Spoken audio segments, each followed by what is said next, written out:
What defines a true failure in the world of pop culture? Is it something that didn't sell, or something that did, only to become the punchline of a generation? The 1970s were full of bold ideas, and not all of them aged like fine wine. Some fizzled, some flopped, and others left us wondering how they ever made it past the drawing board.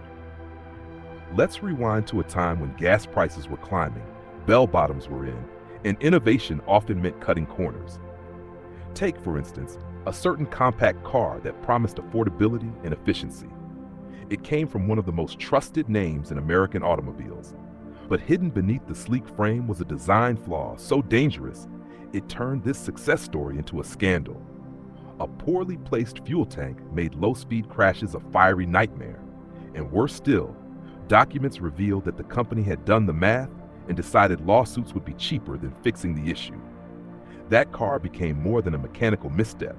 It became a case study in corporate ethics gone awry. Meanwhile, over at American Motors Corporation, the designers dreamed of reinventing the car entirely. They came up with a stubby, bubble-shaped ride that looked like it belonged in a sci-fi movie. With extra-wide windows and an asymmetrical door design, it was bold. It was strange. It was a little too much.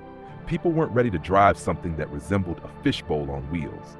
It was different, sure, but different doesn't always sell. Not all flops came from the road. Some arrived in the living room, promising to revolutionize home entertainment. Imagine a device that played movies like records, literally using a needle to read grooves on a disc. This wasn't fiction. It was the RCA SelectaVision. Housed in plastic caddies and engineered with analog precision, it should have been a marvel. But by the time it finally hit shelves, VCRs had already stolen the show. RCA's Wonder Machine was instantly obsolete, an impressive piece of tech that came a few years too late. And then there was the miracle of Corfam, DuPont's synthetic answer to leather. Marketed as cleaner, shinier, and virtually indestructible, it seemed destined to change the shoe industry. But shoes aren't just about appearance, they're about feel. And Corfam didn't feel good. In fact, it felt like wrapping your feet in glossy plastic. Hot, stiff, and incapable of molding to your step, Corfam shoes became a symbol of why innovation without empathy doesn't walk far. Some missteps were less about tech and more about timing. Mood rings, for example. At first glance, they were magical, jewelry that could read your emotions. In reality, they just responded to temperature changes. But for a while, we believed. We wore them proudly, interpreting the shifting colors like modern-day horoscopes. Their downfall? They were a fad, burning bright and disappearing just as fast. Today, they're more punchline than trend, a sparkly reminder of how easily we once believed in science wrapped in mysticism. Other trends were more grounded, literally. Earth shoes turned heads by flipping the sole design. The heel was lower than the toe. Marketed as a more natural way to walk, they became a health-conscious badge of honor among the back-to-nature crowd. For a time, they were wildly popular. But as the decade progressed and fashion moved toward sleek sneakers and modern silhouettes, the clunky Earth shoe lost its footing. It was never just a shoe, it was a movement. And like many movements of the 70s, it didn't make it into the 80s. Fashion itself wasn't immune to folly. Case in point, the polyester leisure suit. Equal parts disco, suburban dad, and wrinkle-proof miracle, the leisure suit became the male uniform of mid-70s cool. But it didn't breathe, it didn't flatter, and it didn't survive the decade's end with its dignity intact. Its fall from grace was swift and permanent.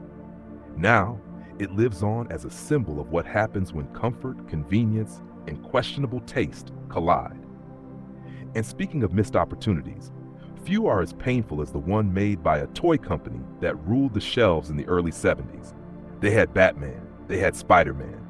They were kings of action figures.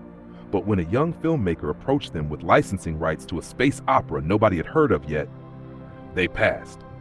That movie was Star Wars. Their competitor took the deal, and history was made. Sometimes the biggest flops aren't the toys themselves, they're the opportunities that slip through our fingers.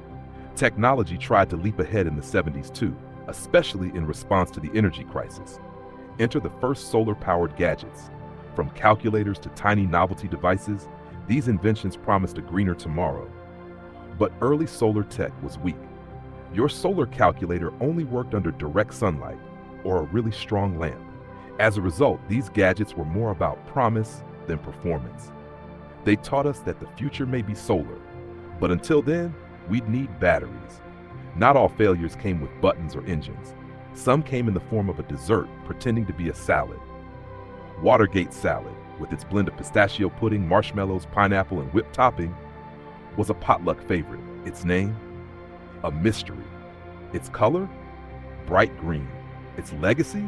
A culinary curiosity that sparked as much confusion as it did smiles. It wasn't exactly a flop in the traditional sense, but it remains one of those dishes that makes future generations stop and ask, wait, you ate this on purpose?